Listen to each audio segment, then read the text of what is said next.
I'm Larry Steinhaus, and welcome to Money Chat Now. Money Chat Now is a politically charged stock market pre-show giving you the politics of the day and the biggest moves in the stock market.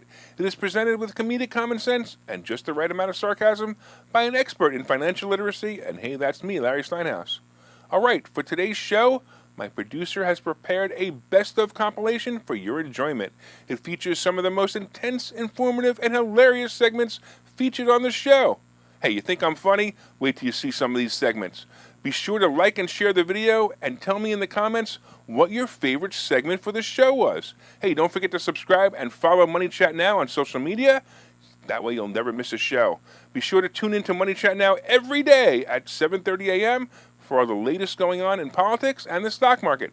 Hey, enjoy the video and don't forget to make it a profitable day. Now you know that Biden has decreed that $10,000 of student loan debt will be forgiven for those who have student loans with the government. Some of you screamed and yelled, and others embraced it. You know, for those who watch the show, you know that I'm for it, but not for the reasons that the government did it, and especially not how they did it. I just like the idea that some people got relief from the predatory system that allows them to get this loan at 18 years old. Not to rehash all of this, but of course,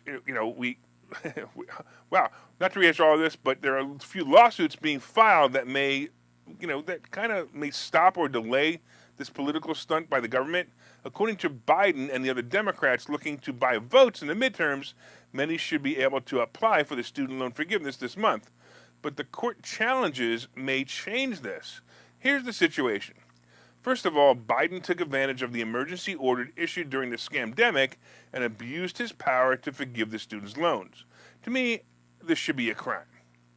But hey, then again, if his kid can get away with stealing, embezzlement, drug use, drug dealing, child pornography, and other crimes, I guess the minor crime of stealing from the cookie jar known as the Treasury is still a pretty minor crime. So now we have the student loan forgiveness according to law. If a situation like forgiving hundreds of thousands of borrowers can affect someone financially, they can challenge the decision. So as many of you said, this is BS because I'm paying for this loan instead of the original borrower, in that it comes from my tax dollars, right? So here's what some smart attorneys have done to challenge the student loan forgiveness. 6 Republican-led states, Arkansas, Iowa, Kansas, Missouri, Nebraska, and South Carolina, all filed lawsuits to block Biden's action. State officials argue that the president doesn't have the power to issue nationwide debt relief without Congress. I completely agree with this one. This was a complete overreach of power.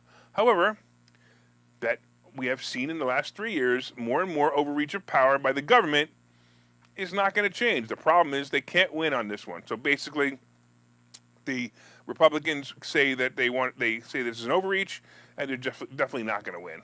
All right, to forgive students' loan, it also needs to be an act of Congress, not a declaration by the dictator. But because of his emergency powers, the dictator will get away with it. Here's the second part of the lawsuit that may do some damage to Biden's plan. The officials are also claiming that this policy would harm private companies that service some of the federal student loans by reducing their business. If it can be proven true, then they would need to go through Congress, or the president would have to use another legal order to make the service companies whole again. So there's another challenge over taxes. Because these loans are being forgiven tax-free, the attorneys are arguing that the tax burden is being shifted to the taxpayer, as we said earlier. Like, I know you're all on the edge of your seats right now saying, the student loan forgiveness will never happen because of these lawsuits. Well, the reality is these lawsuits are kind of weak. The attorneys would have to prove that the actual damage in actual figures. The problem is that they won't be able to do this. They can't quantify the actual damages, and the damages are appearing to be pure speculation. But here's the only good news that might happen from this lawsuit. The student loan forgiveness may be delayed about a month or two, and that would make the bribe to try to keep the Democrats in power a little less effective. On the other hand, a challenge like this could also extend the student loan payment pause that's been in effect for 3 years. We'd think that now that Biden, who officially declared that COVID is over in an interview, he would end the emergency powers that have been enacted, right? But once the dictator has a taste of power, they won't give it up so easily. I did take a look at the student government loan website to see if I could find any guidance on how to apply for the forgiveness, and only information I found so far was to contact your loan servicer. So basically, they still haven't even figured out how this process is going to work, nor have they announced it or how it's going to work. So the scamdemic continues, and the scam president, along with his scam cabinet and his scam policies, will continue to scam America until we the people do something about it. One more month to Election Day. Make sure you do something. Try to stop the communists and the mob bosses in Washington from taking your freedom away. You guys remember during the scamdemic, entertainment companies like AMC theaters almost shut down and went bankrupt? AMC was hit pretty hard when their stock dropped as low as $1.30 a share. But just so you know, before the great scamdemic, the stock hovered comfortably in the 11 to 10-11 range. Well, when the meme stock craze hit AMC, they were caught up in a momentum, and the stock went to some crazy numbers and was as high as 36. So imagine buying the stock at $1.30 and then selling it a few months later for 36. That would have been awesome. Anyway, as the meme stock craze ended, because the kids in the basement of their mom's house needed to go back to work, the stock dropped and then dropped again. All right, some who were crazy enough to buy this in the 30s are still waiting for it to come back. Well, folks, Bitcoin will hit 50,000 before AMC will hit 40. So this ain't happening. Neither one is happening. The company is struggling with sales once again as blockbuster movies are scarce again. Look, some movies are even being released on paid subscription services the same day they open in theaters. I don't know if you saw this movie, the Halloween movie is going to be released on Paramount and the theater at the same time. Nobody's going to go watch it. So that's also becoming a problem. Look, if I can watch the movie in my pajamas in the comfort of my house, I'd much rather do that than drive to the theater to see it. Theaters in the past have struggled to make money on the actual movie, and of course, they decided concession sales are the best way to make profits. Like the $10 tub of popcorn. But the theater doesn't have, if they don't have a movie to bring the people in, they aren't selling popcorn to anyone at any price. Anyway, for now, AMC has enough cash in hand to survive and operate for the next several years. Then this was said by Eric Handler. He's a media and entertainment analyst at MKM Partners. So as of June 30th, AMC had available liquidity of more than $1.17 billion. Look, its shares slump, he added, is purely about the capital structure.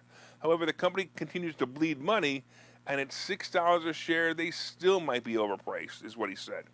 AMC took a risk last year and bought a gold mine. No, really. They bought an actual gold mine. What? They took some of their capital and added an asset to the company, and the gold mine company that AMC has about 22% ownership in was a failing gold mine that AMC believes that they can recover it and make them some money. I'm wondering if there's going to be a documentary on how AMC went out of business because they bought a gold mine. I actually wonder if it'll be the last film that AMC plays in its theater. My guess is that the recession is coming, and all the subscription entertainment services and theaters will be smaller and smaller and more gimmicky to attract patrons in different ways. I wouldn't be surprised if a drive-in theater doesn't make a comeback in some way or another. Look, we've seen other ideas, such as the seats folding down into beds or table service in the theater. I like theaters, but, I hate it when the guy I sit next to, and it happens every time, has to explain the movie to his girlfriend while I'm trying to watch the movie. Shh. So Elon Musk, of course, as you know, offered to buy Twitter early this year in a move that surprised the board of directors. For those who forgot, it all started when he was announced that Elon Musk bought 9% of the stock of Twitter. There were rumors that Musk was going to be on the board of directors, but then the surprise of everyone was when Musk blurted out that he would buy the company for $54.20 a share. Well, Wall Street reacted to the offer, and Twitter stock took off. It was about 51 when several people reached out to me and asked me if they should buy it. My answer at the time? Wait. Because Musk often pulls a fast one. And it's kind of like his MO. His MO is controversy. Sure enough, he starts to back out of the deal, claiming that Twitter had lied about how many bots and fake users accounts that the platform might have had. He even proved that half the users responding to Biden's Twitter account are fake. It was also surmised that Musk, if he bought the company, would make major changes to the policies of Twitter, which included what some call, free speech. This concept was an old concept that was put in an old document many years ago. It was called the United States Constitution. I don't know if anybody remembers it. Something about freedom of expression and the right to voice an opinion. Freedom. I think they still have this policy in a country called Florida. Anyway, the platform, like so many others, has been suppressing all opinions that don't conform to the opinion of the politics of the board of directors or the censors at Twitter or the Democrat Party for that matter. Musk made a statement that he wants to change this by buying Twitter. Well, when he attempted to back out, Twitter filed suit in a Delaware court demanding what is called specific performance. They were basically suing him to complete the deal to buy the company. A few more things came up, such as a whistleblower who said that Twitter had many security breaches, as well as offering more proof of Musk's claims about the fake accounts. The court date was set for the middle of this month, October, and what happened was, well, basically Musk surprised everyone this week when he declared that he was going to buy the company for the agreed price of $54.20. The stock soared 9 points and sat at about 51 again. What do you think happened? People reached out to me again. Should I buy Twitter stock at 51? I'll make a quick $3. I said, it ain't over yet. Just wait. So yesterday, after the market closed, Twitter announced that they're not dropping the lawsuit against Musk for specific performance. I'm thinking the lawyers for Twitter have been watching my show, because I said it over and over again that that Musk will pull a fast one and continue to play games. Well, apparently the lawyers for Twitter agree, and they said they will not drop the lawsuit. Musk's lawyers wrote to the court with the following statement: Twitter will not take yes for an answer. Astonishingly, they have insisted on proceeding with the litigation, recklessly putting the deal at risk and gambling with their stockholders' interests. Basically, Musk argued that the trial would distract his team from securing the financing necessary to close the deal. Cut me a break, Elon. I'm a big fan, but come on. Look, that is such bulldinky. Distract you from getting financing? Yeah, right. The Twitter lawyers came back and said that Musk's proposal is an invitation to further mischief and delay. I happen to agree with the lawyers on this one. Musk is the master manipulator, and he could very well be just stalling. The Twitter lawyers also alleged that earlier in the day, an unnamed corporate representative of one of the leading banks involved in the deal testified that Musk has yet to send them a borrowing notice and has not otherwise communicated to them that he intends to close the transaction, let alone on any particular deadline. Musk continues to insist that he will close the deal by October 28th. Twitter contends that Musk does not have the funding and is just stalling the lawsuit. Well, as the papers flew back and forth across the judge's desk, the judge agreed with both sides in a brilliant decision. The judge said the lawsuit will be delayed until October 28th, and if Musk closes the deal as promised on or before October 28th, the lawsuit is dropped and all is well. So basically, Musk has 21 days from now to close this deal. But the drama isn't over yet. Just wait for the next move by Musk. I'm sure it's going to be a doozy. Hey, do you guys all remember when we had the greatest president this country had seen in over 50 years? You know, the great Donald Trump. Do you remember what the House of Representatives spent all their time doing while he was president? Well, by the way, the main job of the House of Representatives, according to the United States Constitution, is to make and pass federal laws. Yes, they also have a side responsibility to initiate revenue bills, impeach federal officers, and elect the president in case of an electoral collegiate tie. Well, while Trump was president, which of these responsibilities did they focus on? Oh yeah, I remember. They focused on trying to impeach Trump over and over and over and over again. They tried and they tried and they tried. Finally, with some dumb and unfounded measure, they impeached him for asking about some illegal activity that Joe Biden had done in the past. And this was proven that Biden did exactly the activity that Trump accused him of. If you didn't know what it was, Biden asked for an official in Ukraine to be fired when that official opened up an investigation to investigate Joe Biden's son Hunter. So using the term quid pro quo, you know, the term that was so popular a few years ago, Joe Biden threatened Ukraine to fire this investigator or he would hold back funding to Ukraine. But of course, Biden was not president when he did this. He was, however, vice president when he made that threat, right? Anyway, not to bore you with the details of the past during the impeachment of Trump, many of us real Americans said this was a waste of time and a waste of taxpayer dollars to have the House of Representatives spend the majority of their time on the impeachment. They should have been doing other things that are much more important. Well, guess what happened this past week? The Republicans have now just secured enough seats in the House to take it over. Well, Joe, it's payback time. Do you remember that Russian hoax that was called Hunter Biden's laptop? You know, the one had so much incriminating evidence on it that most people would go to jail for just holding it. The one that had the evidence of child pornography and pictures of Hunter Biden snorting crack cocaine. Oh, and evidence that Hunter and Joe Biden were collecting money on the side from Ukraine in the form of bribes to give favoritism to Ukraine, as long as the big guy was compensated. You know, the big guy. I wonder who that could be.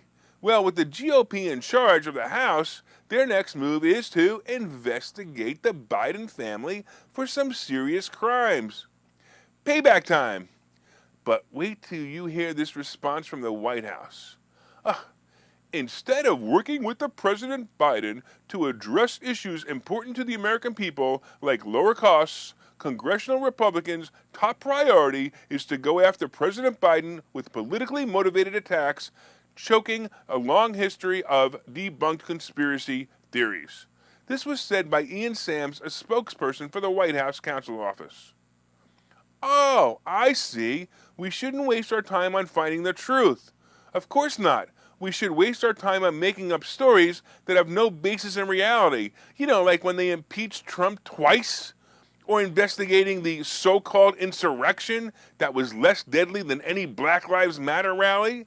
Can you imagine the nerve of these people in the House of Representatives trying to investigate a sitting president, especially one as clean as Joe Biden? Ha!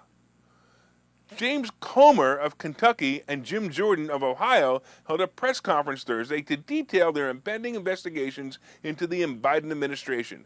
Comer, who is set to chair the House Oversight Committee, said whistleblowers, wherever I heard that term from, have come forward to detail how Hunter Biden and his relatives flourished and became millionaires simply by offering access to the family. Comer wants to know, was Joe Biden directly involved with Hunter Biden's business deals, and is he compromised? That is our investigation, he said. Of course, Joe Biden continues to deny any wrongdoing or involvement in the crimes. Wasn't this the guy who said that at the debate with Trump, the laptop is a Russian hoax? Yeah, right, Joe. Hey, Joe, maybe Joe's mental health problems are all made up. Maybe his bumbling and fumbling may be just a way to keep himself from testifying. Hey, listen, if he isn't of sound mind, nothing he said can be considered credible. Maybe he's going to use the excuse of senility to avoid testifying. I can't wait to see how this turns out. It'll be fun to be on the side of justice, or at minimum the side of revenge for the 3 years we had to put up with this crap from the Democrat-run state of representatives. Unbelievable. Favorite politician to make fun of had resigned recently, and Liz Truss is now the Prime Minister of England. Truss has very different ideas and values than her predecessor. She is very conservative and she is pro-capitalism. Truss is also a big believer in what is known as trickle-down theory. For those of you who don't know what trickle-down theory is, or for those dumbocrats watching this show, trickle-down theory is the most logical financial theory ever thought of, and it simply says the obvious. If companies who hire people to work for them are doing well, they can afford to pay their employees more and hire more employees. Opponents to trickle-down theory just say it just treats those, rich, greedy business owners with privilege. Let me get this straight for those who still have rocks in their head. When large companies do well, the economy does well. Always and without fail. So that now that we have that straight, in an effort to help companies do well, conservative capital leaders often create tax breaks for companies. What does a tax break do exactly?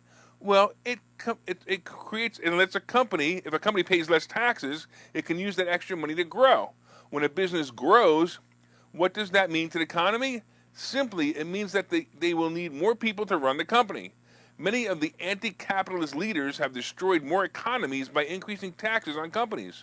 It causes these companies to contract and then causes unemployment and dependency on the government for the citizens of the country. If you need a reference for how trickle-down theory really works and what happens when businesses close or contract, you only have to look back 2 years to see what happened during the scamdemic. When businesses were forced to close by the dictator leaders, millions sought unemployment. It was a handout from the government. The businesses if the businesses could do business, so the employees could not do business, I should say, so the employees will let go. That, my friend, is trickle-down theory as well. When businesses are hurting, the economy is also hurting. For those who are too young to remember, there was another great president of this country. It was Ronald Reagan, who in the 80s had the term Reaganomics used for his policies of boosting the economy and boosting the trickle-down. He actually decided to give tax cuts and tax incentives to businesses to try to get us out of then what was one of the worst recessions ever. I was just out of high school when I learned of the idea of tax cuts and tax incentives when I applied for a sales job. The owner of the company said he was expanding his staff only because of a specific tax break given to companies who hired people during that time. If I remember correctly, for every dollar he paid to an employee, he got a tax break of 50 cents on every dollar. Now, don't quote me on that, but it was the impression he gave me. Now, getting back to England and the new Prime Minister, Liz Truss, Truss is a fan of Reaganomics and is a bigger fan of trickle-down theory. She is intending on giving tax breaks to large corporations to help restart the economy that is crashing over there. But wait, here's what this story is leading up to. Well, our sort of President Biden is mocking her on Twitter. He actually tweeted this as a response to her policies. I am sick and tired of trickle-down economics. It has never worked. We're building on an economy from the bottom and the middle up. That was his tweet. Clearly, he does not believe in trickle-down economics. He obviously believes in trickle-up economics. You know, he gets his 10% as the big guy. Hey, brain-dead Biden, do you know why the economy did so well before you wrecked it? It was because of the tax cuts that Trump implemented. When he lowered taxes, companies had incentives to hire more people and manufacture more goods here in the United States. You have effectively destroyed this economy with your middle-out economics. And by the way, what the heck is middle-out economics anyway? Oh, I know what it is. Is inflation middle-out economics? Because if that's all you have to give us so far, it's obvious that must be what it is. So Liz Truss, who plans to bring her economy back from the brink of liberal leaders of the past, is being schooled by Joe Biden. I wonder if she's even stopped laughing yet. Oh, by the way, Liz, I often teach people to do the exact opposite of what losers are doing. So whatever Biden does, do the opposite and your country will thrive. Well, it's that time of year again. You know, the time of year where we teach our children how socialism really works. You know, they knock on their door and they say trick or treat. It sounds like a modern day socialism to me. The threat is pretty real, right? What they do is they knock on your door and they say trick or treat, and you know, whether you give them candy or face the consequences. Maybe this is where the millions of people who burn down buildings and cancel culture have learned it from. Well, the reality is that this is a fun day for many of the kids as they compete to see who can get the most candy. I remember emptying my bags of treats, counting them, and comparing the number to my brother. I always wanted to have more candy than him, you know, to win the game, right? That might explain a lot about my life today. Anyway, so today, basically, you're going to be handing out candy, and you may have your house dark to fend off the socialists who come to threaten you with a trick instead of a treat. The Halloween tradition of giving candy started in the 1800s, by the way. And apparently at the time, taffy was the big treat. I guess that must have been when dentistry was also started. Anyway, this year, $10.6 billion will be spent on Halloween candy and decorations. $10.6 billion. Interestingly enough, it's pretty evenly spread, with about 1/3 going to candy, 1/3 going to costumes, and the remaining third going to decorations and other items such as cards. This year, the most popular Halloween candy will be Reese's Peanut Butter Cups. Reese's Peanut Butter Cups, huh? Followed by Skittles and then M&M's. By the way, my favorite are the little bars of Snickers and the Baby Ruth. Those are my personal favorites. I like those the best, especially the little Baby Ruth bar. Apparently, the most popular costume this year will be the Nancy Pelosi costume. Yep, the witch costume is the #1 costume this year. My costume this year was an orange jumpsuit that said Facebook jail on it. And if you haven't seen the picture, look at my Instagram and my Facebook wall. Last year I saw some interesting costumes that also included light-up portions of the costume. I thought that those were pretty impressive. You know, by the way, the #2 most popular costume is Spider-Man, followed by a dinosaur. What a strange mix of costumes. So you get yourself ready for the walk of socialism tonight, and don't be fooled by those little commie brats. They won't really trick you, and you know, if you don't give them a treat, unless of course maybe they're holding up, I don't know, a Black Lives Matter sign, then give them a whole bowl. Hey, I want to thank you for watching Money Chat Now. Don't forget, we are live every morning at 7:30 on Facebook, Twitter, LinkedIn, and YouTube. And of course, you can also find repeats of the show on Rumble and Spotify. My name is Larry Steinhaus. I am the host of Money Chat Now, and I am the CEO of Investor Schooling. Don't forget, you can also contact me directly at contactlarry.com. That's contactlarry.com. And I can't wait to see you tomorrow. Make it a profitable day.